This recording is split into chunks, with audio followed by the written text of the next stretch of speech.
नमस्कार, स्वागत है आपका आज के ताजा और बड़ी समाचारों में। तो आइए जानते हैं खबरों को एक एक करके। अगर इससे पहले कि आप हमारे चैनल पर नए हैं तो चैनल को सब्सक्राइब करके ऑल नोटिफिकेशन बिल को जल्दी से दबा दें ताकि आने वाले सभी लेटेस्ट न्यूज की जानकारी मिलती रहे। पुष्कर सिंह धामी होंगे उत्तराखंड के अगले मुख्यमंत्री। जी हां, आपको बता दें कि उधम सिंह नागर जिले के खाटिमा से 2 बार के भाजपा विधायक पुष्कर सिंह धामी उत्तराखंड के नए मुख्यमंत्री होंगे।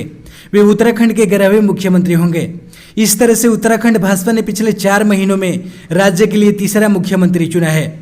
भारतीय जनता पार्टी के राज्य मुख्यालय में बतौर पर्यवेक्षक केंद्रीय कृषि मंत्री नरेंद्र सिंह तोमर, पार्टी मामलों के प्रभारी दुष्यंत कुमार गौतम और निवर्तमान मुख्यमंत्री तीरथ सिंह रावत की मौजूदगी में हुई पार्टी की विधायक दल की बैठक में उनका नाम सर्वसम्मति से तय हुआ।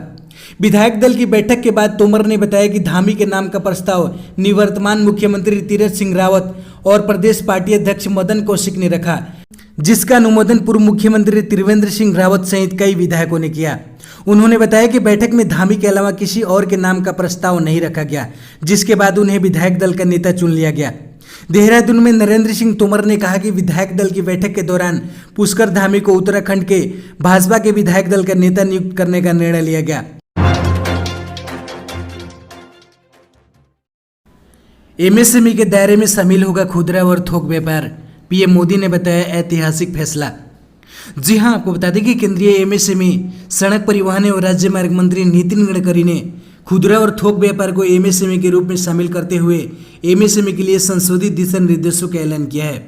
उन्होंने कहा कि प्रधानमंत्री मोदी के नेतृत्व में हम एमएसएमई को मजबूत बनाने और उन्हें आर्थिक प्रगति का इंजन बनाने के लिए पूरी तरह से प्रतिबद्ध है। गडकरी ने कहा कि संशोधित दिशा निर्देशों में 2.5 करोड़ खुदरा और थोक व्यापारियों को लाभ मिलेगा।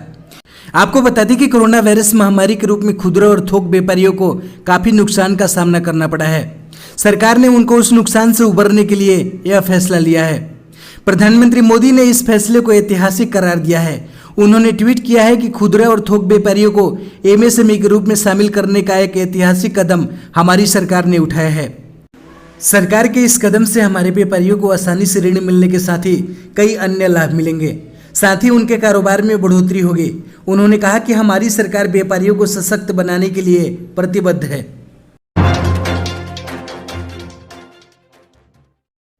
बॉलीवुड अभिनेता आमिर खान और किरण राव हुए अलग, बोले अब हम जिंदगी में नए अध्याय की करेंगे शुरुआत। जी हां, आपको बता दें कि आमिर खान और किरण राव पिछले 15 साल के सफर के बाद दोनों अलग हो गए हैं। दोनों ने संयुक्त रूप से वक्तव्य जारी कर अपने तलाक की जानकारी दी है। बॉलीवुड एक्टर आमिर खान और किरण राव की शादी वर्ष 2005 में हुई थी। दोनों का एक बेटा आजाद भी है, जिसका जन्म सरोगेसी से हुआ है। किरण राव की मुलाकात आमिर खान से आशुतोष गोवारिकर के फिल्म लगान के दौरान हुई थी। लगान फिल्म में किरण राव असिस्टेंट डायरेक्टर थी। यह आमिर खान की दूसरी शादी थी। इससे पहले आमिर खान ने रीना दत्त से शादी की थी और उनके साथ भी 15 साल के बाद उनका तलाक हो गया था। आमिर खान की पहली शादी से उनके एक बेटा और एक बेटी हैं। आमिर खान और किरण राव ने संयुक्त वक्तव्य में कहा है कि इन 15 खूबसूरत वर्षों में हमने एक साथ जीवन भर के अनुभव, आनंद और हंसी साझा की हैं और हमारा रिश्ता केवल विश्वास, सम्मान और प्यार में बढ़ा है। हम अपने जीवन में एक नया अध्याय का शुरुआत करना चाहेंगे। केंद्र सरकार ने गर्भवती महिलाओं को दी कोविड-19 टीकाकरण की अनुमति। जी हां, आपको बता दें कि केंद्रीय स्वास्थ्य मंत्रालय ने औपचारिक रूप से घोषणा की है कि गर्भवती महिलाएं अब कोविड-19 टीकाकरण के लिए पात्र हैं, जिसके लिए वे कोविन पोर्टल पर पंजीकरण कर सकती हैं या निकटतम कोविड टीकाकरण केंद्र यानी सीवीसी जा सकती हैं। मंत्रालय ने कहा कि गर्भवती महिलाओं को कोविड-19 टीके के लाभ, जोखिम और संभावित दुष्प्रभावों के बारे में सूचित किया जाना चाहिए ताकि उन्हें खुराक लेने के संबंध में निर्णय लेने में मदद मिल सके। मंत्रालय ने गर्भवती महिलाओं को कोविड-19 टीकाकरण के लिए परिचालन मार्गदर्शन जारी किया। इसमें कहा गया है कि विशेषज्ञों ने सुझाव दिया है कि अगर कोई विरोधाभासी तथ्य न हो तो गर्भवती महिलाओं को कोविड-19 टीके दिए जा सकते हैं। लक्ष्य व्यक्तिगत आधार पर जोखिम बनाम लाभ का आकलन करना है ताकि गर्भवती महिला एक सही निर्णय ले सके। इंडियन एक्सप्रेस की रिपोर्ट के मुताबिक केंद्रीय स्वास्थ्य मंत्रालय ने टीकाकरण पर राष्ट्रीय तकनीकी सलाहकार समूह के सिफारिशों के आधार पर गर्भवती महिलाओं को कोविड-19 टीकाकरण लेने की मंजूरी दी है। किसान आंदोलन को लेकर राकेश टिकैत ने दिया बयान, कहा पिछले 5 महीनों से केंद्र से कोई बातचीत नहीं हुई। हमने सर्दी गर्मी सही, अब बारिश भी सहेंगे। जी हां, आपको बता दें कि विवादित कृषि कानूनों पर अगले दौर की बातचीत के लिए कृषि मंत्री नरेंद्र सिंह तोमर से मिले आमंत्रण के बावजूद किसान नेता राकेश टिकैत ने शनिवार को कहा कि पिछले 5 महीनों से केंद्र सरकार के साथ हमारी कोई बातचीत नहीं हुई। शनिवार को एक न्यूज चैनल से बातचीत करते हुए राकेश टिकैत ने कहा कि संसद में आगामी सत्र में किसानों का मुद्दा उठाया जाना चाहिए। हालांकि इस दौरान उन्होंने कहा कि किसानों का संसद का घेराव करने का कोई इरादा नहीं है। कृषि कानूनों के मुद्दे पर सरकार के साथ अगले दौर की बातचीत पर राकेश टिकैत ने कहा कि हम सरकार पर भरोसा रखते हैं। हालांकि हम चाहते हैं कि जिस किसी भी व्यक्ति को बातचीत के लिए नियुक्त किया जाए उसके पास निर्णय लेने की शक्ति भी हो। उन्होंने कहा कि सितंबर में हमारी बैठक होगी और हम यूपी चुनाव में आगे की कार्रवाई पर फैसला लेंगे। नए आईटी नियमों के अनुसार फेसबुक ने 15 मई से 15 जून के बीच 3 करोड़ सामग्रियों पर कार्रवाई की।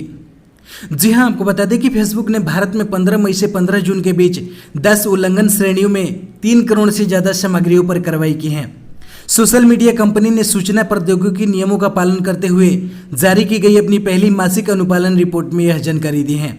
वहीं इंस्टाग्राम ने इस दौरान 9 श्रेणियों में उसके मंच पर डाली गई 20 लाख सामग्रियों के खिलाफ कार्रवाई की है। नए आईटी नियमों के तहत बड़े डिजिटल मंचों को हर महीने अनुपालन रिपोर्ट प्रकाशित करनी होगी, जिसमें वे मिली शिकायतों और उन्हें लेकर की गई कार्रवाई की जानकारी देंगे। कंपनी ने रिपोर्ट में कहा कि इन 3 करोड़ सामग्रियों में स्पैम 2.5 करोड़, हिंसक एवं रक्तपात 25 लाख, व्यस्क नग्नता और यौन गतिविधि 18 लाख, नफरतपूर्ण भाषण 3,11,000 सहित अन्य मुद्दों से जुड़ी सामग्री शामिल है।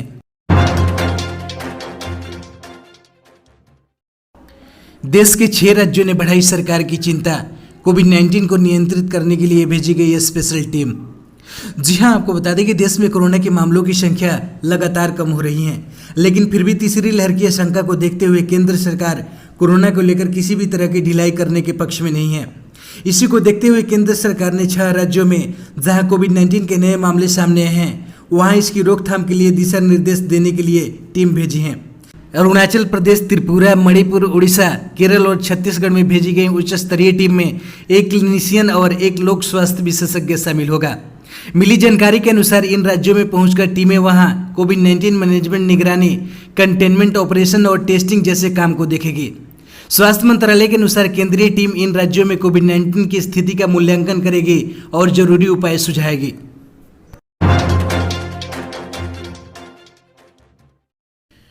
नीतीश कुमार की सरकार गिरने तय, महेश्वर सिंह के आरजेडी में आने पर बोले तेजस्वी यादव। जी हां, आपको बता दें कि बिहार में सत्तारूढ़ जेडीयू के पूर्व विधायक महेश्वर सिंह शनिवार को अपने समर्थकों के साथ लालू यादव की पार्टी आरजेडी में शामिल हो गए। महेश्वर सिंह को आरजेडी की सदस्यता दिलाते हुए पूर्व उप मुख्यमंत्री तेजस्वी यादव ने कहा कि नीतीश कुमार की गिरी हुई सरकार का गिरना तय है। तेजस्वी ने पूर्व विधायक महेश्वर सिंह का आरजेडी में स्वागत करते हुए उन्हें अनुभवी नेता बताया। उन्होंने कहा कि इनके आने से राजद और मजबूत होगा। तेजस्वी यादव ने कहा कि नीतीश सरकार नौजवानों के साथ धोखा कर रही है। उन्होंने कहा कि आज रिश्वत के बिना कोई काम नहीं हो रहा है। अफसरशाही इतना बढ़ गया है कि मंत्रियों को भी इसके खिलाफ आवाज उठानी पड़ रही है।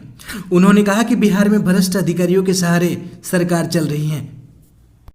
हमारे चैनल पर बने रहने के लिए बहुत बहुत धन्यवाद। दी गई जानकारी से अगर आप संतुष्ट है अथवा नहीं, अपनी राय कमेंट बॉक्स में जरूर दें। जय हिंद।